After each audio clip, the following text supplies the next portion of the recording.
Hello and good morning students. How are you? I hope you all are fine. यहाँ पे एक छोटा सा टॉपिक है tRNA, उसको मैं थोड़ा सा डिस्क्राइब करूँगा। एक्चुअल में हम लोगों ने ट्रांसक्रिप्शन पढ़ लिया, ट्रांसक्रिप्शन के बाद जेनेटिक कोड पढ़ लिया, जेनेटिक कोड के बाद अब ट्रांसलेशन है, जिसमें ट्रांसक्रिप्शन में हमने ये पढ़ा था कि how DNA synthesize RNA. Actual में बताया भी था कि जब भी प्रोटीन सिंथेसिस होती है तो उसमें क्या होता है कि डीएनए ट्रांसक्रिप्शन के थ्रू क्या बनाता है, आरएनए बनाता है। और ये आरएनए एक आरएनए नहीं बनते हैं, 3 आरएनए बनते हैं, बताया था मैंने। एक बनता है एमआरएनए, दूसरा बताया था कि आरआरएनए, और तीसरा होता है टीआरएनए। ये तीनों आरएनए मिल करके क्या बनाते हैं, प्रोटीन्स बनाते हैं। तो इसमें हम लोगों ने एमआरएनए का डिस्कशन कर दिया था मैंने कि भाई प्रोकैरियोटिक एमआरएनए बनते जाता है, पीछे से प्रोटीन सिंथेसिस होती जाती है। यूकैरियोटिक जो था थोड़ा सा इससे कॉम्प्लिकेटेड था, इसलिए कॉम्प्लिकेटेड था क्योंकि उसमें प्रोसेसिंग हुआ पहले न्यूक्लिक एसिड के अंदर, न्यूक्लियस के अंदर पहले आरएनए बना, एमआरएनए बनने के बाद उसमें फिर स्प्लिसिंग हुआ, कैपिंग हुआ, टेलिंग हुआ, फिर फाइनल प्रोसेस्ड आरएनए आया, वो उस प्रोसेस्ड आरएनए पे प्रोटीन सिंथेसिस हुआ। एमआरएनए का स्टडी कर चुके हैं लगभग। आरआरएनए को थोड़ा सा डिस्कस करेंगे हम, लेकिन टीआरएनए को पहले जान लेते हैं कि टीआरएनए होता क्या है। एक्चुअल में इसकी डिस्कवरी हॉली एट अल, हॉली और उनके कलीग ने किया था। क्लोवर लीफ से, लौंग के पत्ते में से टीआरएनए को निकाला था। एक्चुअल में टीआरएनए सेल के अंदर रहता नहीं है। टीआरएनए जब प्रोटीन सिंथेसिस होनी होगी तो ये बनेगा, और जब प्रोटीन सिंथेसिस ओवर हो जाएगी ये डिजॉल्व हो जाएगा। कैसे हो जाएगा ये देख लो। जैसे ये टीआरएनए 5' to 3' ये स्ट्रैंड हो गया, यहाँ पे हो गया 3', ये हो गया 5', 5 to 3 है ये। अब यही स्ट्रैंड, इसमें डिफरेंट बेस पेयर यहाँ लगे हुए हैं। अब ये बेस पेयर होते क्या हैं कि कॉइल होते हैं, ये कॉइल होते हैं, अरेंज होते हैं ये कॉइल होकर के, और यही बेस पेयर आकर के इस तरह से अरेंज होकर के एक मॉलिक्यूल बना लेते हैं। ये हो गया ऊपर 3', 5', ये बन गया टीआरएनए। तो इनमें कॉइलिंग होकर के ये बनते हैं, और बनने के बाद फिर से क्या हो जाएगा, ये साइटोप्लाज्म में डिजॉल्व हो जाएगा, अनवाइंड हो जाएगा। जब वाइंडिंग होगी, दोनों वाइंडिंग होंगे, चूँकि इसमें है क्या तो डिफरेंट है, ए है, जी है, सी है, यू।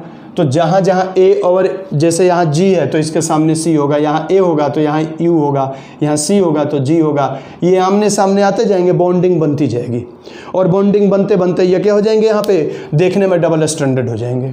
लेकिन ये बॉन्ड बीच से अगर टूट जाए तो ये अनवाइंड हो जाएंगे, ये टूट जाए तो ये अनवाइंड हो जाएंगे। तो इस तरह से सेल के अंदर ये एक स्ट्रैंड के रूप में न्यूक्लियोटाइड की चेन होती है।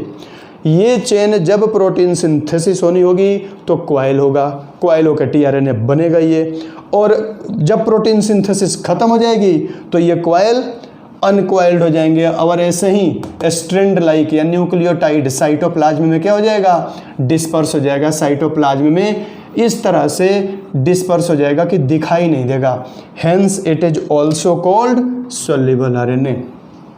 इसलिए टीआरएनए को क्या कहते हैं हम, सोल्यूबल आरएनए कहते हैं। साइटोप्लाज्म में ये डिजॉल्व हो जाता है। इसके बाद एक और नाम है इसका, adapter molecule. Adapter in the sense that ये करता क्या है कि जैसे ये पूरा ब्लैक बोर्ड मान लो एक सेल हो गया, व्हाइट बोर्ड सेल हो गया, सॉरी। अब होता क्या है, यहाँ पे एक एमिनो एसिड है, टीआरएनए आएगा, तो जिस टीआरएनए के ऊपर यहाँ कोडॉन होता है, अभी आगे बताएंगे, वही आकर के एमिनो एसिड यहाँ अटैच हो जाएगा, और ये उसको ले जाकर प्रोटीन सिंथेसाइजिंग साइट पे अटैच करा देगा। कुल मिला के सेल के साइटोप्लाज्म से न्यूक्लिक एसिड को पिकअप करके और प्रोटीन सिंथेसाइजिंग साइट पे अटैच कराता है। इसीलिए हम इसको क्या बोलते हैं, एडेप्टर मॉलिक्यूल बोलते हैं। ध्यान रहे, एक टीआरएनए एक एमिनो एसिड को ले जाता है। कई बार 2 टीआरएनए लगते हैं, 2 से 6 टीआरएनए लगते हैं, तब एक एमिनो एसिड कैरी ऑन होकर के प्रोटीन सिंथेसाइजिंग साइट पे ट्रांसफर होता है। इसीलिए इसको हम क्या बोलते हैं, एडेप्टर मॉलिक्यूल बोलते हैं। क्लियर। तो clover leaf model of tRNA जो हॉली और एट अल, हॉली और उनके सहयोगियों ने जो दिया था, तो उसमें ये बताया था कि ये मॉडल है, ये एक्चुअल में टीआरएनए ऐसा होता नहीं है। कहीं कहीं टीआरएनए का अगर 3D मॉडल देखा जाए तो इस तरह से है, ऊपर इस तरह से लगा हुआ है ये। अब इसमें एक लूप यहाँ आ गया जो आकर के बाइंड करेगा, बाकी ये 3' हो गया, इसी में कहीं 5' है। इस तरह से होता है, ये कॉइलिंग होता है, देखना। अजीब टाइप का दिया हुआ है कोइल्ड, तो ये कोइल्ड फॉर्म में होते हैं। ये तो एक मॉडल है कि ऐसा टीआरएनए होता है, हम उसको मॉडल के थ्रू एक्सप्लेन कर सकते हैं। जब तक इस मॉडल को किसी ने गलत नहीं काटा है तब तक एक्सेप्टेड है कि टीआरएनए ऐसे ही होता है। जिस दिन आप जैसे कोई और आएगा कि नहीं भाई टीआरएनए ऐसे नहीं, ऐसे भी हो सकता है, हो जाएगा। प्रोटीन सिंथेसिस का अभी तक तो मॉडल ही है, सेल के अंदर किसी ने झांक के थोड़ी देखा है। हमारी टेक्नोलॉजी इतनी एडवांस थोड़ी है कि हम उसके अंदर जा कर के देखें कि ऐसा ही प्रोटीन बन रहा है। हमने एक क्या कहते हैं मॉडल प्रपोज कर दिया। हाँ, जब तक किसी ने गलत नहीं काटा तब तक वो मॉडल सही चल रहा है। जिस दिन कोई और डिस्कवर्ड हो जाएगा उस दिन वो गलत हो जाएगा, प्रूव करने की बात है। तो इन लोगों ने यही कहा था कि जो टीआरएनए होता है वो एक मतलब टी नाम से भी ऐसे ही है, टी शेप स्ट्रक्चर में होता है। देखा जाए तो इसको अगर अपोजिट किया जाए तो ये टी के शेप में दिखेगा, इसलिए टीआरएनए। ट्रांसफर आरएनए के कारण इसको टीआरएनए बोल दिया गया, क्योंकि ये एमिनो एसिड को लेकर के साइटोप्लाज्म से ट्रांसफ़र करने का काम करता है। ठीक है, इसलिए टीआरएनए नाम दे दिया गया इसका।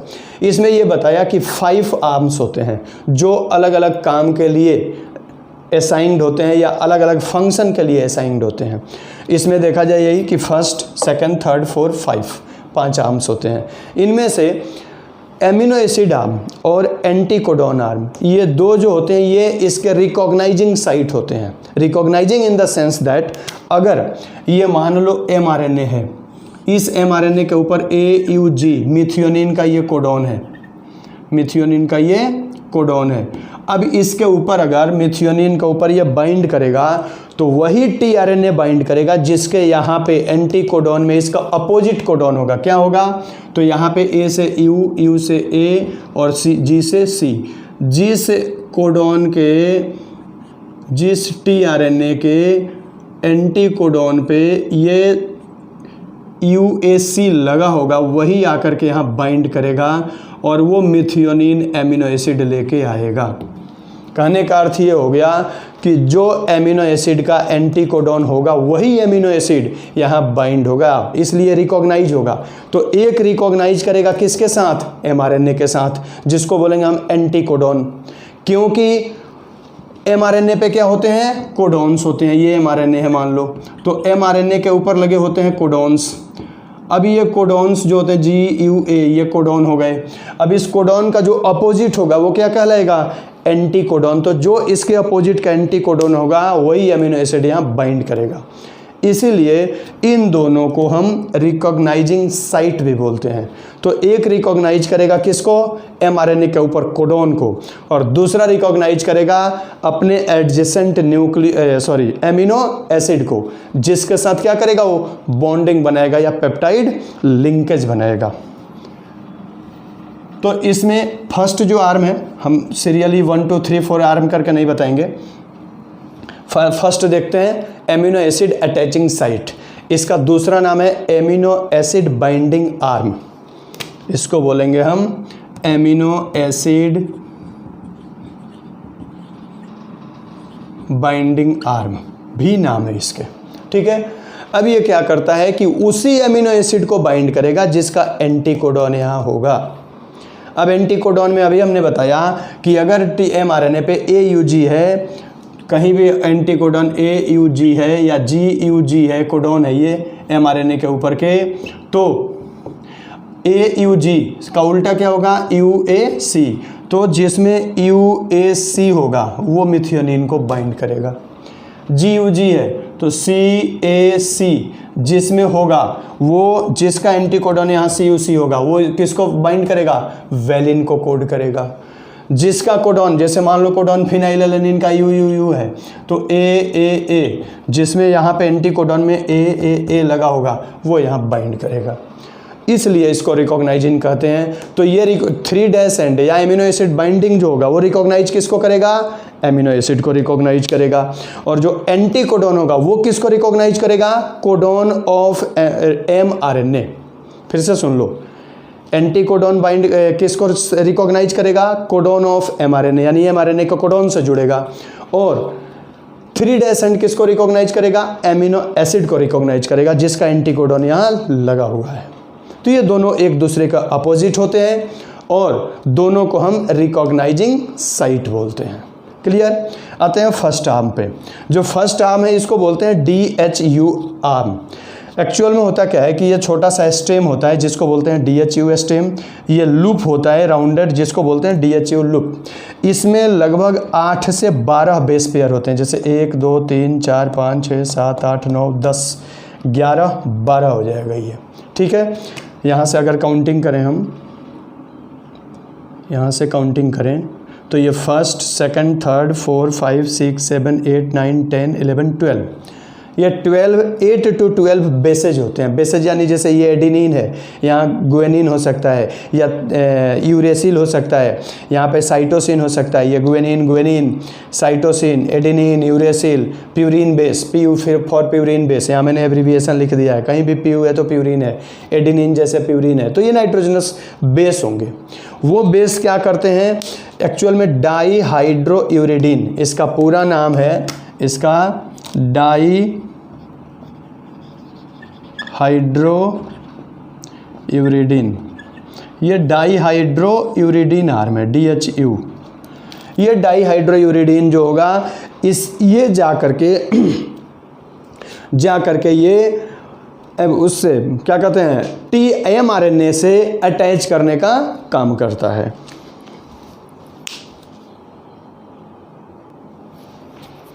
तो ये बता रहे थे कि डाईहाइड्रोयूरिडीन हो गया। ये डाईहाइड्रोयूरिडीन जाएगा, एक्चुअल में एक एंजाइम होता है, उस एंजाइम का नाम है amino acyl synthetase. Amino acid जब बाइंड होते हैं तो उसमें एक एंजाइम की ज़रूरत होती है TR इस 3' एंड पे, वो एंजाइम इसके ऊपर अटैच रहते हैं, या उस एंजाइम से ये जाके अटैच होता है, तो it attaches with amino acyl synthetase enzyme. Amino acyl synthetase enzyme से ये जाकर के बाइंड करता है। इसके ठीक अपोजिट वाला 4th नंबर आर्म जो है इसको बोलते हैं T-साइसी आर्म। तो T फॉर थाइमिन, साई स्यूडोयूरिडीन, तो इसको थाइमिन और स्यूडोयूरिडीन या राइबोथाइमिडीन आर्म भी बोलते हैं। वैसे पूरा नाम है इसका स्यूडोयूरिडीन आर्म, इसका पूरा नाम है T-साइसी आर्म जो है इसका पूरा नाम है स्यूडोयूरिडीन आर्म। T-साइसी जो होगा इसको बोलेंगे हम स्यूडोयूरिडीन आर्म। T-साइसी का फुल फॉर्म होता है स्यूडोयूरिडीन आर्म। तो ये स्यूडोयूरिडीन एक्चुअल में होता क्या है, ये जा करके एमिनो एसिड mRNA से जाकर के ये बाइंड होता है। RNA पे 3 साइट्स होते हैं, एक एक्सेप्टर साइट होता है जिसको बोलते हैं A साइट, एक P साइट होता है पेप्टाइडल साइट जहाँ पे प्रोटीन की चेन बनेगी, और एक E साइट होता है उसको बोलते हैं एग्जिट साइट।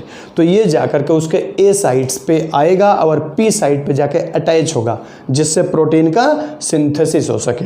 तो जो T-साइसी आर्म होता है वो जाकर के अटैच होता है किसके साथ, RNA के साथ। ध्यान रहे फर्स्ट आर्म जो होगा इसके पास एक एंजाइम से ही अटैच करेगा जिसका नाम है amino acyl synthetase enzyme. Amino acylation में काम करेगा, एमिनो एसिड को जोड़ने में काम करेगा। ये जाकर के राइबोसोम्स से अटैच होगा, राइबोसोम पे अटैच हो जाएगा जिसके कारण एमिनो मतलब पेप्टाइड लिंकेज इस्टेब्लिश हो सके, और उस कोडोन से बाइंड करेगा एंटीकोडोन, और ऊपर जाकर के ये tRNA एमिनो एसिड को जोड़ देगा। तो ध्यान रहे फिर से ये एमिनो एसिड को कैरी ऑन करके ले जाएगा। दूसरा जो होगा, अगर एक्चुअल में इसकी डायग्राम बना के देखी जाए तो देखो होता कैसे है ये, या कैसे ये बनाता है। जैसे ये mRNA हो गए, अब इसके ऊपर tRNA जब आएगा तो इस तरह से आएगा, जैसे AUG है, यहाँ पे आके अटैच होगा UAC। अब ये आकर के अगर अटैच होता है ये लूप हो गए,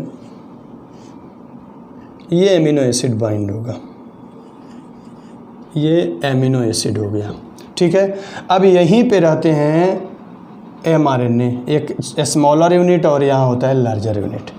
अब यहाँ मान लो GUG है तो यहाँ होगा CAC। अब जिसमें CAC होगा वो tRNA आकर के यहाँ पे लेके आएगा किसको, वेलिन को। अब इन दोनों में पेप्टाइड लिंकेज बनेंगे। तो होता क्या है ये कि एक इसका जो एंटी कोडॉन होगा वो जुड़ा होगा mRNA के कोडॉन से, दूसरा इसका जो आर्म है ये साइड वाला, ये आर्म अटैच है किसके साथ, इस राइबोसोम के साथ, और दूसरे के पास है एमिनो एसाइल सिंथेटेज एंजाइम। वो एमिनो एसाइल सिंथेटेज कहाँ यूज हो जाएगा, इस एमिनो एसाइलेशन में, एमिनो एसिड को जोड़ने में। यहाँ पे एक और एंजाइम आता है ट्रांसफेरेज, वो ट्रांसफेरेज इसको यहाँ पे तोड़ के यहाँ अटैच कर देगा। अब ये एमिनो एसिड आ गया यहाँ पे, और ये एमिनो एसिड यहाँ से कट करके एग्जिट साइट से बाहर आ जाएगा। तो इसको बोलेंगे जब आएगा तो ए साइट बनेगा यहाँ पी साइट, और इसको एग्जिट होगा तो उसको बोलते हैं ई साइट। ये सब प्रोटीन सिंथेसिस में बताएंगे। अभी मैं ये बता रहा था यही कि जो टीआरएनए होता है वो आ करके इसके दोनों आर्म, ये आर्म जो होगा वो आरआरएनए से बाइंड करेगा। इसके पास एमिनो एसाइल सिंथेटेज एंजाइम होता है, एमिनो एसाइल एंजाइम होता है सिंथेटेज, और ये हो गया किसके साथ बाइंड करेगा, एमिनो एसिड से, और ये बाइंड करेगा टीआरएनए से। अब बच गया ये छोटा सा एक वेरिएबल।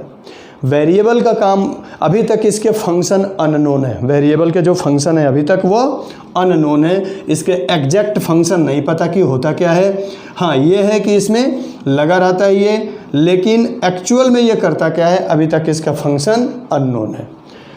फंक्शन ऑफ टीआरएनए अगर पूछ दे तो सिंप्लीफाइड वर्ड में it pick up different molecule different amino acid and transfer it to या transfer it on protein synthesizing site या पी साइट ऑफ आरआरएनए। ये क्या करता है, साइटोप्लाज्म से एमिनो एसिड को पिकअप करता है और ले जा करके उसको कहाँ पे अटैच कराएगा, प्रोटीन सिंथेसाइजिंग साइट पे अटैच कराएगा जो एमआरएनए पे होता है। एमआरएनए और आरआरएनए पे रहेगा, एमआरएनए का कोड रहेगा, वो आरआरएनए उसको अटैच करके रखेगा। उस अटैचिंग में हेल्प करेगा टी साइसी आर्म। इसमें लगभग 7 बेसेज होते हैं, जैसे ये 1 2 3 4 5 6 7 ऐसे ही करके, ये स्यूडोयूरिडीन है, थायमिन है, ये 1 हो गया, 2 3 4 5 6 7 हो गए। इस तरह से इसके बेसेज होते हैं। तो 7 इसमें 8 to 12 होते हैं। इसमें जनरली 3 इधर हो गए और 4 इधर हो गए, 7 बेसेज के आसपास इसमें भी होते हैं। एंटी कोडॉन लूप में भी लगभग 7 बेस होते हैं, इसमें भी 7 बेसेज होते हैं। तो ये फंक्शन बस इतना पूछ दे तो ये साइटोप्लाज्म से एमिनो एसिड को अटैच करके और प्रोटीन सिंथेसाइजिंग साइट पे ले जाकर के जोड़ने का काम करता है। इसीलिए इसको हम ट्रांसफ़र आरएनए बोलते हैं या टीआरएनए बोलते हैं। पिकअप करके ले आता है सारी चीज़ों को। एक तरह से देखा जाए तो एमआरएनए जो हो गया वो एक बेस दे दिया कि यहाँ प्रोटीन बनेगा। आरआरएनए जो हो गया वो क्या करेगा कि एमिनो एसिड को जोड़ने में हेल्प करेगा, और टीआरएनए एमिनो एसिड को कैरी करके ले आएगा। ये तीनों मिलकर के प्रोटीन की चेन बना देते हैं। तो ये था tRNA, cloverleaf model of tRNA. इसका डायग्राम ड्रॉ कर सकते हो। हालांकि बोर्ड में एज इट इज आता नहीं है ये, लेकिन फिर भी आप रिमेंबर्ड रखें, क्या पता कहीं पूछ दे या कई जगह ये काम आ जाएगा। इसको ड्रॉ कर सकते हो और नोट्स बना सकते हो।